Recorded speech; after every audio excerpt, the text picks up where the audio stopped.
හයි මත් එක්ක යන්න ගමනක්. ඔන්න මම ගොඩ කාලෙකට පස්සේ මගේ බෙස්ටිය බලන්න යනවා.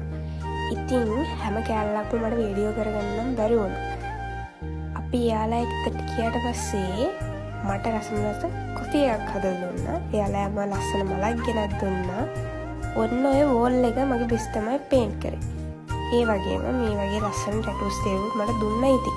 ඊට පස්සේ අපි ගියා one goal face මේ ඉන්නේ මයි මගේ බඩු ඇටි.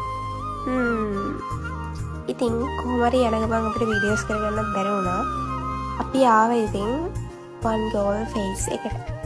ඒ ඇවිල්ලා තිබහට ඩ්‍රින්ක් එකකුත් ගත්තා. ඊට පස්සේ අපි ඒක බොන ගමන් ෆොටෝ එකකුයි වීඩියෝ ටිකකුයි ගන්න ආවා. හැබැයි එකක් කිව්වට ගොඩක් ගත්තා ඉතින්. ඉතින් මෙයාට බීච් යන්න ඕනි කියලා ආසාවක් ආවා. ගොඩ දවසකින් හම්බුනේ ආසාවල් ඔක්කොම ටික ඉෂ්ට කරලා දෙන්න ඕනේ. ඒ හින්දා අපි ඔන්න එළියට බැස්සා බීච් යන්න කියලා.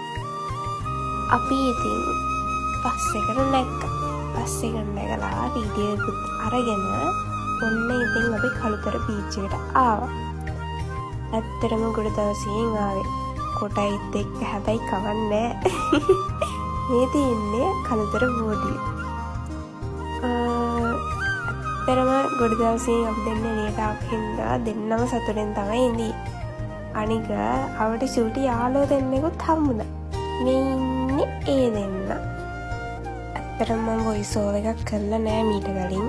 vlog එකක් කරනවා කියලා අයිඩියා එකක් උදේ ආපු හින්දා තනින් තන චූටි වීඩියෝ ක්ලිප්ස් ටිකක් ගත්තා. හැබැයි ඔක්කොම නම් ගන්න බැරි වුණා. මොකද මම එයාලා ගෙදරට ගිය ගමන් එයාලා අම්මා එයාව හම්බෙච්ච විදිය, එයාලා අම්මත් එක්ක කතා කරපු දේවල් ඒ ටික ඉතින් ගන්න බැරි වුණා. ඇත්තටම එහෙනම සතුටෙන් ඉඳියේ. ඊට බඩු පැටව දෙල්ලම අල්ලපු හින්දා මං යවුවා අත හොදන්න. ඊට පස්සේ අත හොදගෙන අපි හිමීට කයියක් දාගෙන ඉස්සරහට ඇවිදගෙන ගියා. ඇත්තටම ලස්සනයි ළමයි. මෙයාට ඔය හඳයි ඉරයි එකට තියලා වීඩියෝ එකක් ගන්න ඕනේ කිව්වා. ඒක තමයි ඔය. ඒකත් ඇත්තටම ලස්සනයි, මාරම ලස්සනයි. ඔයාලගේ කමෙන්ට්ස් දාන්න. අඩුපාඩු නම් ගොඩක් ඇති. අනේ සෝරි ඉතින්.